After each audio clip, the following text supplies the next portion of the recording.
So for this week's Folklore and Fairytale Friday, or I guess technically Saturday since I'm going to be uploading this on Halloween, I am going to be talking about mermaids in Asia. Now I'm going to be attempting to do some mermaid makeup for the sake of Halloween.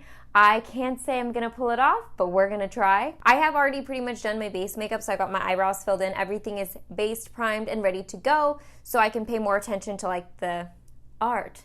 Now, before we dive into the actual content of the video, I did have something that I wanted to discuss with you guys really quickly, and hopefully you guys can give me some good feedback in the comment section.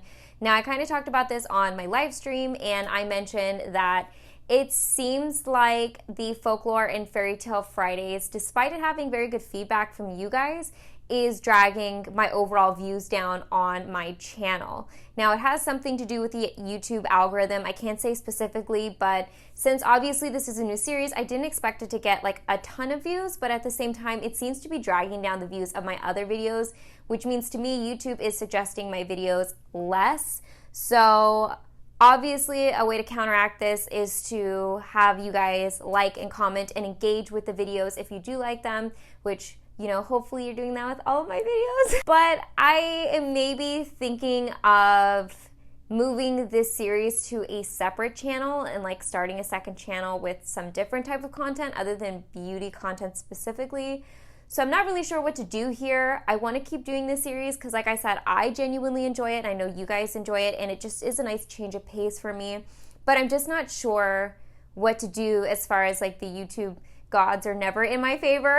I'm just trying to like figure out a solution. So if you guys have any feedback on what you guys think would be a good solution, please let me know in the comment section down below. I think it's really sad because I feel like I'm getting like penalized for trying something new, but I mean, having said that, I'm just glad I have my channel in general. So yeah, I'm not really sure what to think, but you guys let me know. So now that we've kind of covered that very briefly, let's go ahead and get into the video. There are mermaids in a lot of different cultures. Today we're going to be focusing on Asia specifically, so I'm going to be talking about China, Japan, and Korea.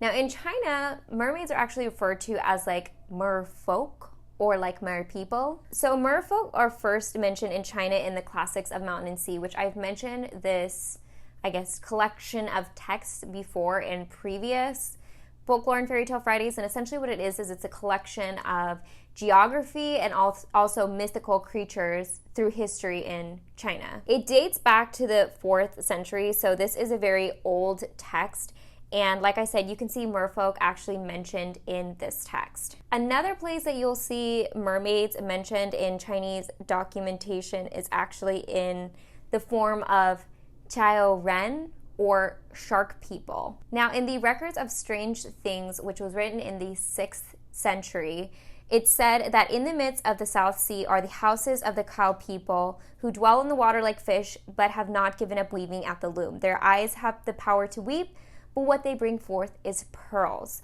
So here we'll see kind of like one of the first documented ideas of mermaids having the pastime or hobby of creating silk in the sea or looming or weaving some type of fabric. So this is kind of a common quote-unquote thread, if you will, that you'll see through different Asian mermaids and just kind of like, I guess, a pastime that they have.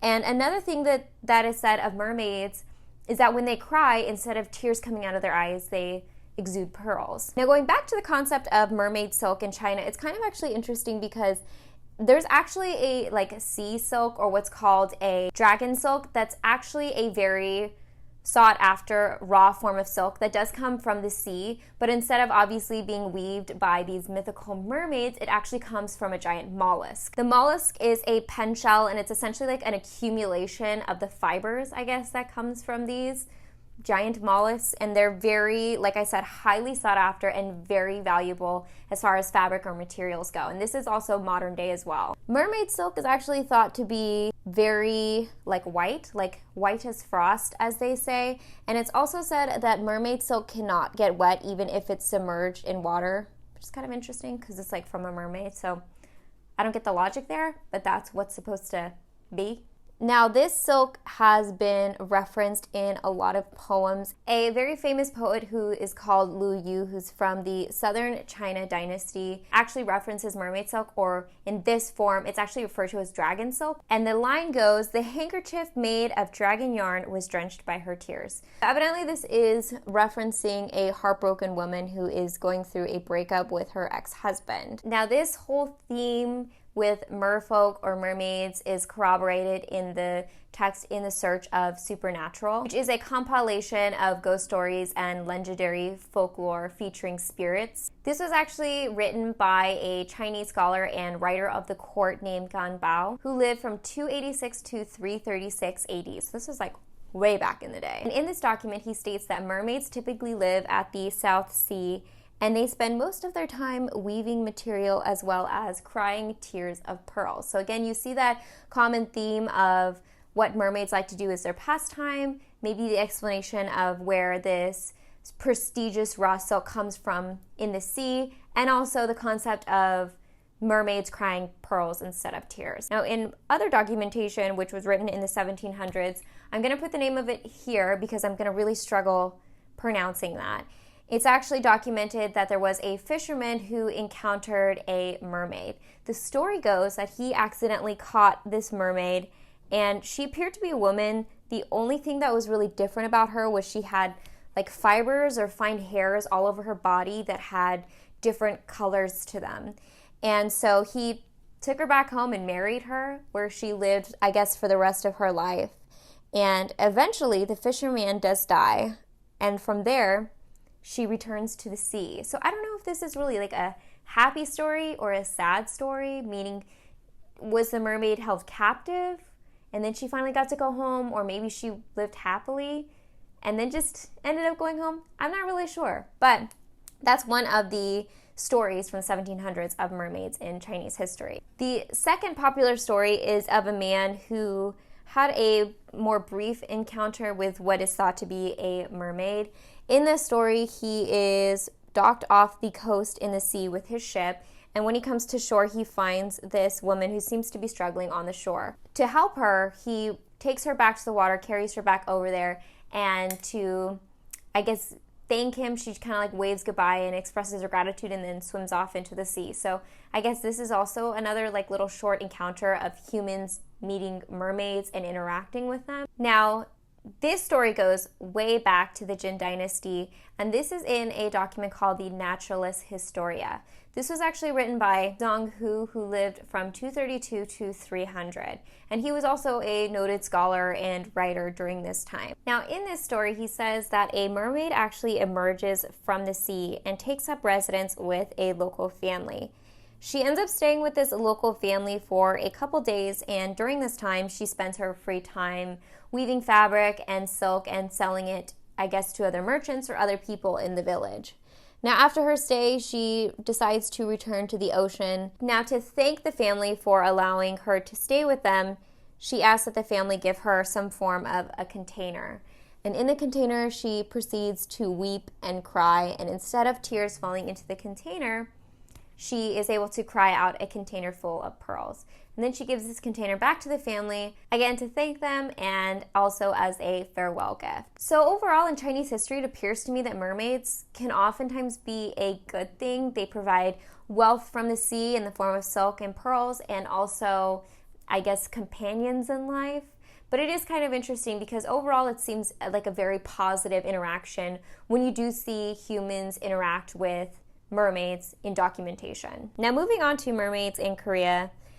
Just due to the geography of Korea, Korea has a lot of interaction with the sea, and because of this, the lifestyle is heavily influenced like that. I mean, if you look at Korea, it's got water on three sides, so there's a lot of interaction with the sea and the ocean. So mermaids have definitely been something that has been a major story or creature throughout Korean history. Now, there's a collection of stories from an author called Yu Mong-in, and it's called U's Yadam, or U's Unofficial Histories. He lived from 1559 to 1623, and he was also a well-noted scholar as well as a writer during the Joseon Dynasty, and he was the author of a very famous story as far as mermaids go in Korea. The story features Kim Dan-rong, who was a mayor of a town. It's said that he actually saved 4 mermaids from fishermen's nets and he returned them to the sea. Now, believe it or not, this was actually the inspiration for the very famous K-drama, The Legend of the Blue Sea. The big differentiating factor is in this K-drama, the main character was actually saved by a mermaid when he was a young boy, and then as they grew up, they fell in love. So it's kind of like roles reversed. So instead of the mayor saving a mermaid, it's the mermaid saving the boy. But all in all, this is what that K-drama was kind of based off of. Now, the next tale is of a mermaid named Shinjike, and she was said to have lived off the coast of Kumiho, and she was thought to be very beautiful, had fair skin and dark hair, and was seen from time to time. Now, most of the time when she was seen by fishermen, and she was trying to warn them by making noise or throwing rocks of impending danger. She would kind of act as their savior. And it seemed like every time Shinjike would appear, a storm would follow. So because of this, it was said that she had the ability to predict the weather or control the weather. And she's actually still considered a sea goddess in this area. There's shrines in the area. So this mermaid is seen as like a benevolent creature where she's able to not only protect fishermen from imminent danger or death, but she's also able to control the weather. Now, the next story is actually featured around Busan. And if you've ever been to Busan, you know it is very much a coastal city. This specifically takes place on one of the islands near Busan. There's like a group of little islands, and the island is called Dongbak Island. Now, this story features a lady called Princess Hwangok, and she's said to hail from the kingdom of Narandagu. The princess married a king on land, and while it's said that she did have a very happy marriage, it's said that she would go out and face the sea and just cry and mourn because she missed her home kingdom. And while she was doing this, she would clutch a topaz that was given to her by her mother-in-law. Now, one day as she was crying, a turtle approached her, and this was a turtle that served her in her native kingdom. And with him, he brought a message as well as a piece of marble. So he gave her the marble and said, "This is from your grandmother, and whenever there's a full moon out, take it and hold it in the reflection of the full moon." So she did just that on the night of a full moon, and in the marble, she could see her home kingdom reflected. Upon seeing her home kingdom, her legs turned back into fins, where she could go into the sea and go back to her home. Now, since then, it's actually said that mermaids live in the seas around this little island by Busan, and there's even a shrine there that you can go visit of the princess clutching her topaz. It was installed on the island in 1974, but in 1987, there was a major typhoon that destroyed part of the statue, so they removed the original statue, and the upper torso can actually be seen in the Busan Museum. In place of that, there was another statue that was put there in 1989. Now I'm going to go ahead and apply eyeliner and a pair of false lashes, and then we'll come back and talk about Japanese mermaids, because boy, are Japanese mermaids so different from the mermaids in China and Korea. So the Japanese version of mermaids are called ningyo, and this directly translates to human fish. I'm going to attempt to stipple on some scales on the side of my face. We'll see how this goes. I'm literally winging this, you guys, so in my mind, this makes sense. We'll see how this works out, though. Are you guys gonna be able to take me seriously like this? So here's the thing with Japanese mermaids. So Japanese mermaids, unlike other mermaids from different cultures, are not always like the upper torso of a woman and then the bottom half of a fish or the tail of a fish. Sometimes Japanese mermaids are more like the body of a fish and then the head of a woman, or even just the face of a human. So for the most part, Japanese mermaids are a lot more fish than they are human. And unlike how mermaids are depicted in other cultures where they're almost like seductive sirens or really beautiful, Japanese mermaids are kind of the opposite. Japanese mermaids are known to be extremely repulsive and ugly and grotesque looking, very creature-like. So in 1805, there was actually a Japanese flyer that released an image of a Japanese mermaid. And I'll put a picture up so you guys can see, but this is something to look at if you know what I mean. Now, in this picture, the Japanese mermaid is depicted with like long yellow fangs. It's got 3 eyes on both sides of it. It also has some horns coming out from the top of its head, as well as having like kind of fangy looking teeth, and then a carp-like tail. In this flyer, it's reported that this guy was like 35 feet long and took 450 rifles to take down. So I don't know what kind of publication this is, but like, do you think this was like fake news back in the day?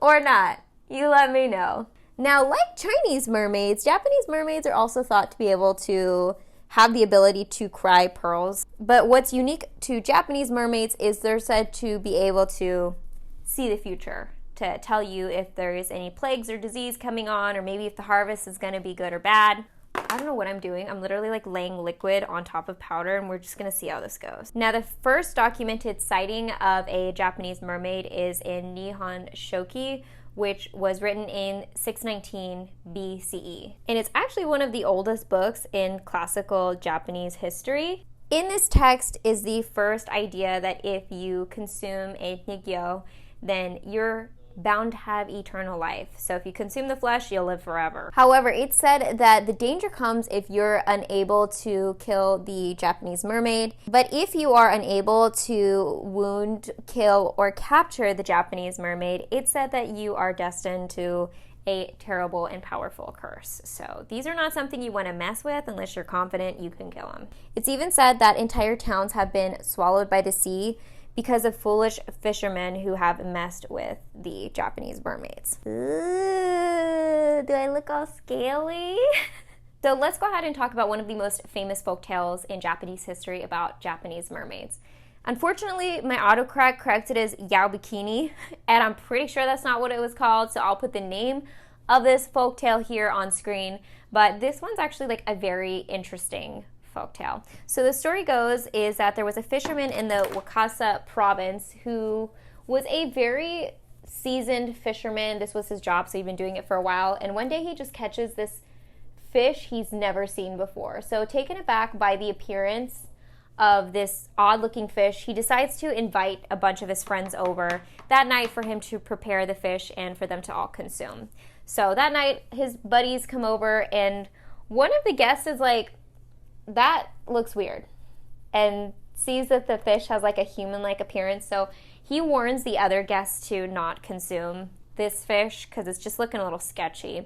So the other guests are like, okay, we won't eat it, and the fisherman prepares the fish for them, and then upon serving it to his guests, all of his guests take the fish and they'd wrap it in paper under the table secretly and decide that they are going to throw away the fish on their way home. So now, one of the guests has a little too much sake, if you know what I mean, is a little drunk and tipsy, so he forgets to throw away the fish on his way home. And when he gets home, he has a young daughter who's there, and she sees that he's got like this package that's wrapped up, and it appears to her to be a present, so she demands that her dad gives her this packaged gift. So he obliges. He kind of foolishly forgets that he has this weird fish wrapped up in it and just gives it to her. And then a little bit later, he comes to and realizes what he's done, and he runs to his daughter to make sure that she hasn't eaten the fish in fear that maybe she's been poisoned or, you know, that there's just something off with this fish. Unfortunately, by the time he gets back to her, the fish is gone. I mean, she must have been hungry because she ate the whole thing. Now, to his delight and obvious surprise, his daughter turns out okay. Nothing happens. They kind of wait around to see, but she's evidently fine. So he figures, okay, no harm, no foul.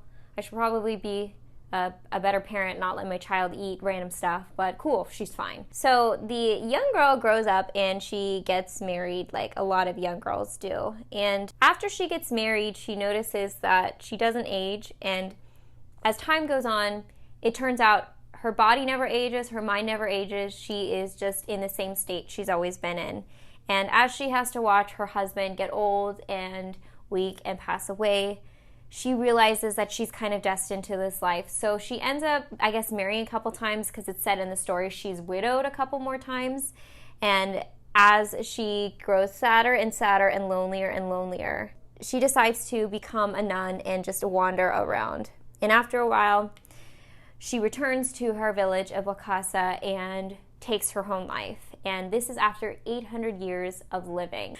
So that is the most famous story of mermaids in Japanese folklore. Now, I don't know if you guys are aware of this, but there is actually said to be a mermaid corpse in a shrine in Japan, the remains of a mermaid. It's in an area called Fujinomiya in the Tensho Kyosha Shrine. It said that Prince Shotoku was by Lake Biwa when a old mermaid came out of the sea and approached him. And this mermaid was dying and on its last breath, and with its last breath, he tells the prince about his harrowing story as to how he became a mermaid and his backstory. So the mermaid tells the prince that he used to be a fisherman, and he trespassed on protected waters to fish. Now, because of this, a curse was placed on him and he was turned into a mermaid. Now, of course, the fisherman was very remorseful about his poor decisions, so he asked the prince if he could create a shrine in his honor so that anyone who came across his corpse could remember the sanctity of life. So you can actually go to this shrine, and it's said that the corpse in this shrine is supposed to be a Japanese mermaid. And it's actually said that this corpse is supposed to be like 14,000 years old. So you guys will have to decide for yourselves whether you believe that or not, whether this is a real corpse or not. But I think it's just so fascinating that even now you can still visit like remnants of these folk tales and stories. So this is my finished look. I've got my mermaid tears on both sides of my eyes, my little pearl tears. So I hope you guys enjoyed this episode, this like special episode of Folklore and Fairytale Friday about mermaids in Asia, in China, Korea, and Japan. I hope you guys enjoyed me attempting to make myself look like a mermaid for Halloween. But yeah, let me know, like I said in the beginning of this video, what you guys think about me creating a second channel, or maybe there's a better way to go about the whole issue of a new series taking down all my other views or taking me out of suggested videos on YouTube. I'm not really sure what I'm attempting to do. I will say I'll probably take a little break from this Folklore and Fairytale Friday to try and figure things out, and like I said, if I need to create a new channel, I can do that. But I'd love to know what you guys have to say and think, because I value your guys' opinion, of course, so I'll be looking out for those comments. As always, I hope you guys are happy and healthy, and don't forget to rate, comment, subscribe, share with your friends and family, hit that notification bell, and I'll see you guys in my next video. Bye, guys!